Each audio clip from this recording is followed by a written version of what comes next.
Master గారి పెళ్ళాం episode 8. Pravalika Krishna పెళ్ళి రోజు చాలా ఆనందంగా అన్ని హడావిడులతో పెళ్ళి ఘనంగా జరిగింది.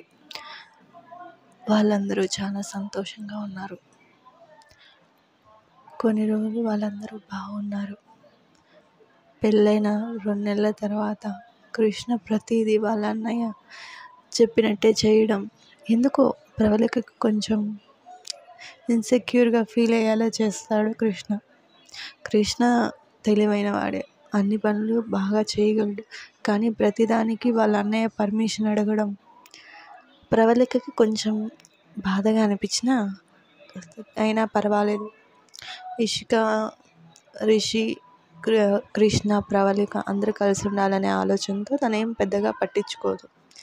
ఇదిలా ఉండగా ప్రవళిక దూర బంధువు రాము అనే అతను కృష్ణ వాళ్ళ ఇంటికి వస్తాడు.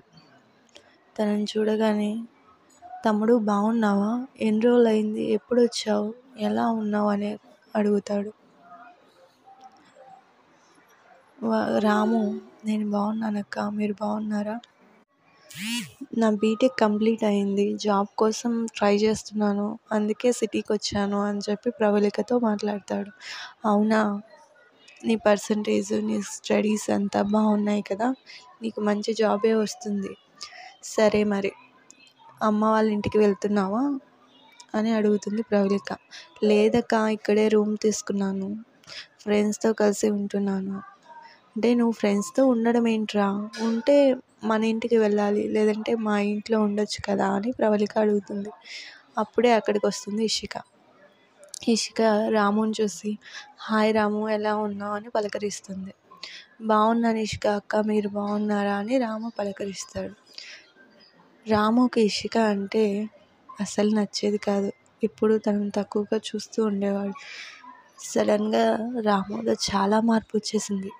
తనతో చాలా మంచిగా మాట్లాడుతున్నాడు. ఎందుకంటే తను ఇప్పుడు పెద్దింటి కోడలు కాబట్టి.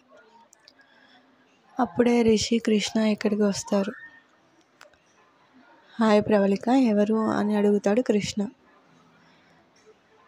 కృష్ణకి ప్రవళిక తన తమ్ముడిని పరిచయం చేస్తుంది. నేను రాము, మా పెద్దమ్మ గారి కొడుకు, స్టడీస్ కంప్లీట్ అయ్యాయి, జాబ్ కోసం ట్రై చేసిన కోసం సిటీకి వచ్చాడు అని చెప్తుంది ప్రవళిక. అవునా, నీ క్వాలిఫికేషన్ ఏంటి అని అడుగుతాడు కృష్ణ. నేను